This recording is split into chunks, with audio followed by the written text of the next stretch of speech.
পাপি দাহ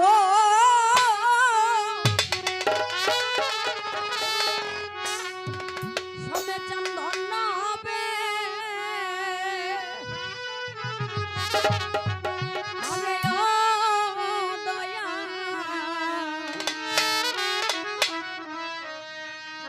জুনায়েদ বাজান তোমার চরণ পরশ পায়া রে দরদি দরদিরে থাকবো তোমার চরণ দাসী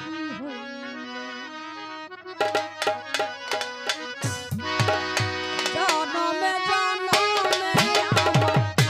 বাজানো থাকবো তোমার চরণ দাসী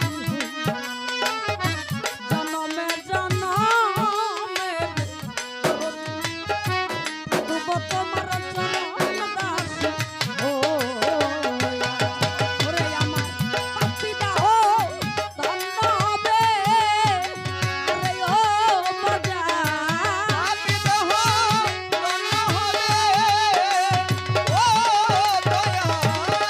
ওরে আমার পাপি দাহ ধন্য হবে সমচান চরণ পরশিয়া দরদি থাকবো তোমার চরণ দাসী হইয়া জনমে জনমে আমার সমচান থাকবো তোমার চরণ দাসী ও আয় আমার জনমে জনমে গো দরদি থাকবো তোমার চরণ দাসী হই আয় আমি জনমে জনমে গো দরদি থাকবো তোমার চরণ দাসী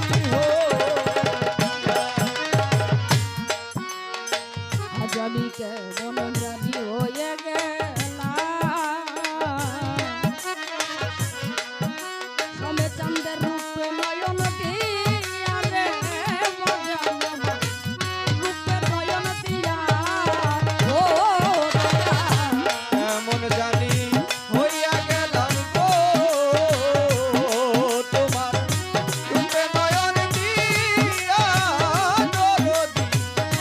রূপে নয়ন দিয়া ও দয়াল আজ আমি কেমন যেন হয়ে গেলাম জাফর চাঁদের রূপে নয়ন দিয়া আমার ওই নয়নে তাই না বলো আরে ও দরদি তুই নয়নে তাই না বলো ও দয়াল ওরে আমার ওই নয়নে তাই না বলো কানে সবে চান ওই রূপে দিয়া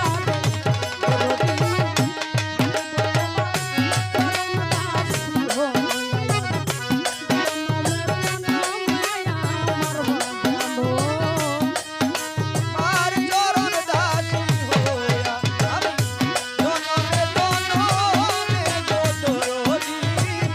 থাকবো তোমার চরণ দাসী হইয়া আমি জনমে জনমে গো দরদি থাকবো তোমার চরণ দাসী হইয়া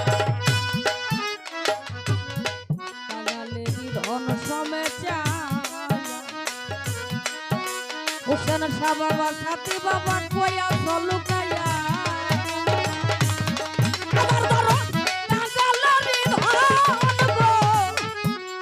তুমি হুসেন শাহ বাবা কয়া লুকাইয়া আমি অভা কান্দি আরে ও দয়া আমি অবাক কাঁদি ও দয়াল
আবার যদি পাঠাও দয়া,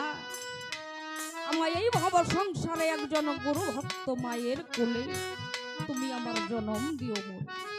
আমি মুচি হয়েও সূচি হব, আমার মন যদি কৃষ্ণ অনুরাগী হয় চির কাঙাল করে দে ধরা। হে প্রভু, হে দয়াময়, তুমি আমার কেমন একটি মাতৃগর্ভেই জন্ম, যেই মায়ের কোলে আমি জন্ম নিয়ে আমি আমার সমেতানদের নাম শুনতে পাই, আমি আমার মুর্শিদের নাম শুনতে পাই। তাই কবি কি বলেছে, আবার যদি